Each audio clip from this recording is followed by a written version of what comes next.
It's the first one. Let's see who's next. It's our friend Merlin Wonderbow back again.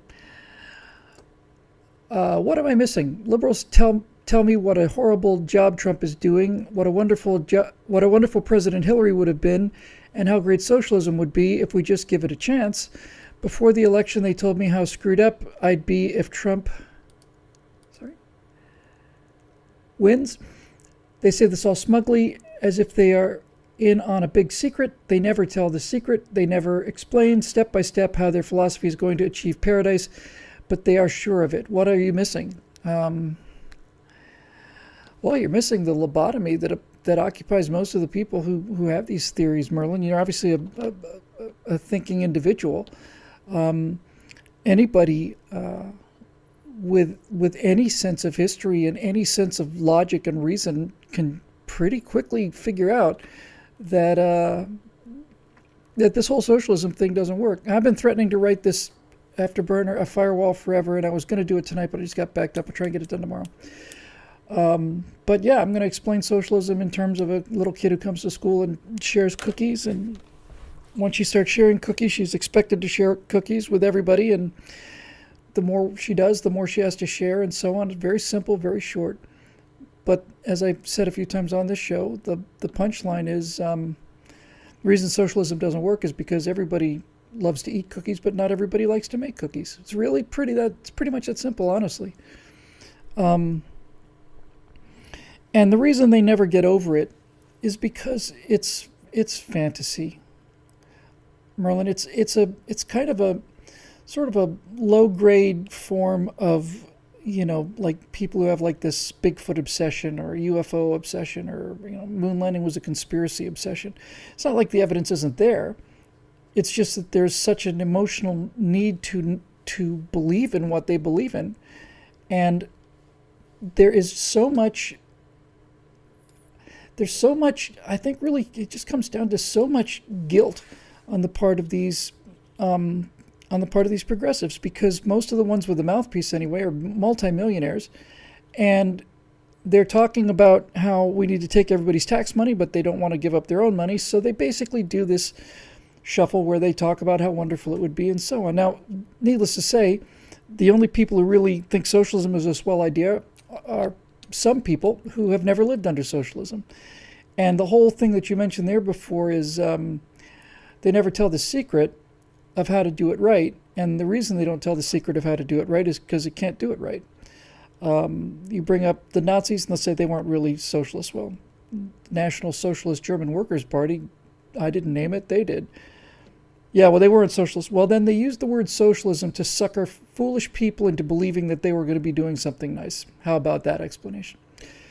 And the Union of Soviet Socialist Republic, another 30, 40 million killed. Nobody knows the number. The People's Republic of China, another communist experiment. Nobody knows the number. 50 million at least, I would say. And as I've said 100 times, the same is true in Cambodia, Vietnam, Nicaragua, and now Venezuela. In Venezuela, if you're an animal lover and a socialist, you're going to have to make up your mind which one of these two is more important to you, because your socialism is having people eat cats and dogs in Venezuela, because the oil richest country in the Western Hemisphere is so broke that they're eating animals out of the zoo, and they're catching cats and dogs in the neighborhood and cooking them, because your socialism is there. And they say, well, that's not doing it right either. Well, for a system that's been tried on and off for 100 years this year, and not ever been done right, you might start thinking that maybe this isn't such a good idea. And as I've said also before, they point to Sweden or Finland or something, and you can basically say, well, Sweden and Finland have very small, highly educated, hardworking populations. They don't have to pay for defense because we pay for their defense. They don't invent anything. There's nothing in the world that you touch today that comes from Finland. Nothing. There's no internet, no computers, no apps, no programming, no nothing. It's a giant nursing home is what it is. And, and I suppose it's some people want to live that way, but when you talk about the standard of living for Sweden or Finland or Denmark, you really need to compare it to what the standard of living for Sweden or Finland or Denmark would be if they were not so socialist. And finally, needless to say, For those socialist holdouts who finally retreat to the Scandinavian countries because there's nowhere else left to go, history is just littered with bodies of people from Bernie's political and economic school of thought. So once you get to walk away from the 200 million killed, and you end up in Scandinavia as your example of how it can be done right. But number one, as they say, they don't have to pay for their defense because American capitalists pay for that. And two, it's not working in Sweden or Denmark or Finland either. Socialism is a Ponzi scheme. It's a system where 4 people can work harder than they would need to in order to support an extra person. 4 people can support 1 person, but 1 person can't support 4. And socialism only works in the same way that a Ponzi scheme works. A pyramid scheme, same thing. As long as there are new suckers coming in on the bottom and sending their dollars up to the suckers above them, and they send them up to the suckers above them, and so on, as long as there's a whole new strata of suckers coming in at the bottom, then you can continue to make this thing work after a fashion. Putting aside all the things it does to the life force and the birth rate and libido and invention and freedom and all the rest, put all that aside. You can make it work as a nursing home, and things are very, very nice there and very clean. But one of the functions of a socialist society, it seems, or rather one of the side effects, I suppose I should say, is that turns out that cradle-to-grave care by the state pretty much kills any desire you would have to have children. And why would you have children? They're inconvenient. You've got your whole life is planned out and paid for and all the rest of it. So the birth rate in Sweden is, I don't know what it is, 1.2, 1.3, something like that. And you need a birth rate of slightly more than 2 in order to hold just basically tread water. And more than 2 children per couple is a growth population, and less than 2 children per couple is a shrinking population. And Sweden and Denmark and Norway and Finland are shrinking and have been shrinking for pretty much 40 or 50 years. So in order to keep the benefits up, they got to keep bringing in new people at the bottom of the pyramid. And they're not making any new people, so they have to import new people. And they're importing them from West Africa, the Middle East, and places like that don't share the Swedish or Scandinavian peace-loving, cooperative, kind, decent ethics. On the contrary, they look at that as weakness. They see a bunch of weaklings who are not even willing to defend themselves or their own culture with everything, and they're determined to take it. And there you go. So anybody who wants to argue for socialism, there's no place to go. There's no place in the last 100 years where it's worked. And even the places that seem like it is nice are temporary, just sort of temporary gaps where they're basically paying for today from the future. And that's it. In the words of our progressive friends, it's not sustainable. So I don't know why. I almost said I don't know why people believe in it, but I do know why they believe in it. They believe in it because they feel guilty about all the things they have. They see other people in the world that don't have anything. And so instead of getting to the root, instead of getting down to the basics of why some people have things and why some people don't have things, they just think it's a lot easier for them to, spew about how much they want socialism and equality and income equality, and they want to do all these things, but they don't have to do them. So it's a nice thing about unearned moral superiority. It's pretty cheap. It doesn't cost you anything. You just get to be a better person by just flapping your jaws and telling people, I think this is awesome.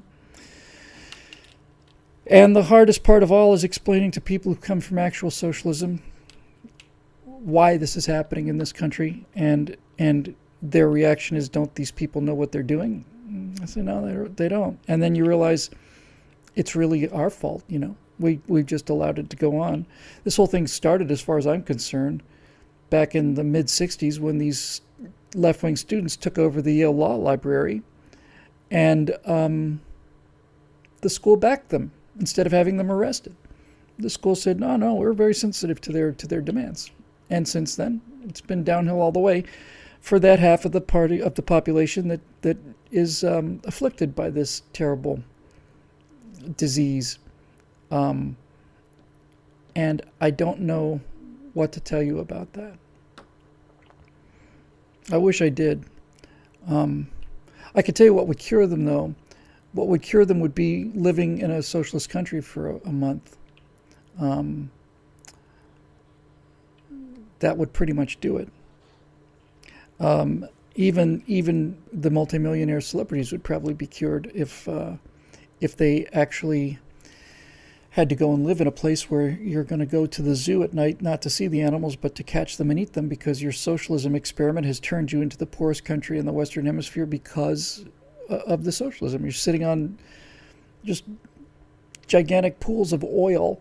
How hard is it? It wasn't hard before, but that dream never dies. And it's such a deep conviction. Once again, I've been reading, I just keep going back and forth. I'm constantly looking at the foundations of these tyrannies, and I'm rereading the Gulag Archipelago. Solzhenitsyn's talking about all the different trials and all the different cases and so on, and over the course of, 30 or 40 years of murder. And the one thing that's so striking is how often people go to their own unjustified death. They're taken out and executed, having committed no crimes at all. And even then, on the walk out to the post, they're still talking about the glories of communism. And even though this is a terrible mistake, the workers' paradise must continue. I don't know what it is. I think it's a philosophy for people who are lazy and stupid. And I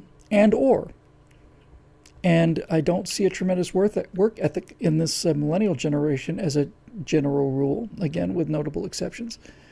So since they're bored and since they've always been given everything, why wouldn't they want to back a social program that they've been told will give them everything free that they want for the rest of their lives? Of course they believe in it. And no one's been able to stop and present the other side of the story. We're trying, but as we did a right angle on this, and somebody mentioned it in the comments a little while ago. They're blocking the shows on Facebook now. They're blocking them on YouTube. Not completely, but they're making sure that they don't get spread, and they're suppressing the numbers significantly. Glenn Beck and the Blaze had to lay off 20% of his workforce. It's possible that he tried to grow too fast, but look, we have this problem, and we talk about it on one form or another every week, right? Internet is free, television is free. Paying for television on the internet, people expect it to be free, and it's not free. And it doesn't matter how many times I say it. Apparently, there's just a percentage of the population that understands this and is willing to pay for it, and the rest of the population just says, "Oh, I'll take the free ice cream," and then if the free ice cream goes away, then I guess I don't get any ice cream. And I don't know how to explain that either. I do know that the world is changing, and that all of the old mechanisms for paying for things, usually in the cultural sphere, comes down to advertising revenues. That world is going fast and going very, very fast. You used to pay for your television in ways you didn't know.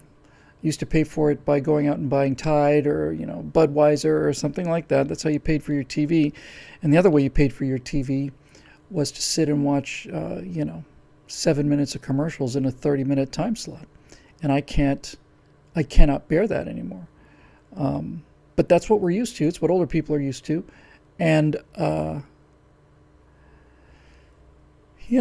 it takes a while for people to understand that those days are over. And now a word from our sponsor. Talk Radio gets it. I'll be perfectly honest with you. I don't know how talk radio stays in business. I couldn't bear to listen to AM talk radio. I've never listened to it. And the reason I can't listen to it is, in that case, it's 7 minutes of commercials for 4 minutes of content or whatever it is. I've hosted Rusty Humphrey shows, I think, 5 times, so I know what the breakdown is. But I can't bear it. I just can't stand it to listen to that many commercials and to keep breaking up things I like. You ever watch a movie on like the network TV version of, just pick one, Wrath of Khan, let's say, and these days have been gone for 10 years, but you remember the television premiere of Wrath of Khan on NBC, Thursday, whatever. And so they run the Wrath of Khan, and for the first half hour, they don't do any commercials. And then in the second half hour, they do 3. And in the third half hour, they do 11. And in the fourth half hour, they do 26. And you know, and it's just like, just constantly breaking it up. So that's a price that we paid that we don't pay for here on the internet. And I'm going to do a fundraising, a membership drive next month. I'm going to call it Locktober, because we are being locked out of Facebook and YouTube and all the rest because it's working, because it's successful, because when you spread out somebody did a number, I think 30, 40, 50 million views or something, that has an effect. And it not only has affected the people that watch the videos, it affects the people that talk to the people that watch the videos. And needless to say, I'm nothing like the biggest fish in this pond, and Rush and Beck and Daily Wire and conservative CRTV, all those guys. Everybody's struggling to get people to understand that this is something that costs money, and if we lose this, then we lose the country. I'm sorry to say it. I don't mean to. I make a major point to not, blow my own horn if I can possibly help it. But the truth is, it's a battle of ideas, and they have owned the narrative for 50, 60 years. And starting about 12 years ago with blogs, we started fighting back, and started getting some traction. But they understand. The left understands that this costs money. That's why Soros puts hundreds of millions, if not billions of dollars every year into these programs. And that's why Hollywood filmmakers are willing to make a movie that criticizes George Bush, knowing full well that it's not going to make any money, but they don't care because they know that if they can get their programs through, then they get all the money. And they do. They take about half of what we make when you get right down to it, in terms of income taxes and sales taxes, state taxes, property taxes, all of it. They take about half of what we make, and we let them. And every year they take more, and they deliver less. And they do it because they own the mythology, and they own the information. And when you try to fight that, it costs money, and they're ready to pay. The left is ready to pay. They pay up, and the right just generally doesn't. And that's heartbreaking. It's been heartbreaking since I've been in this business. It's been heartbreaking and very tough to understand. And some of the people who've been larger scale sponsors of the work, not just the wonderful members we have, but some people every now and then put a bigger chunk of money. They told me to my face several times that all of their friends, all of their other rich friends, wealthy friends, are constantly talking about how the country's going down the tubes and we need to do something about it. And then he says, okay, well, here's what we're going to do about it. And then they just say, I don't really feel like writing a check right now. So that's that. It's one reason why the NRA show is something really important for us. I don't like the fact that it takes as much time as I do, and I understand on some level it's hurting some of the rest of the work, but at least the people who pay money to the National Rifle Association know that their money is important. And because of that, the NRA has the kind of pockets that can keep little studios like this one afloat for a while anyway. So that's basically the story of how we got here, and how we're going to continue to go. But we're not giving up, and I guess you're not either. All right, so let's see. Moving on here.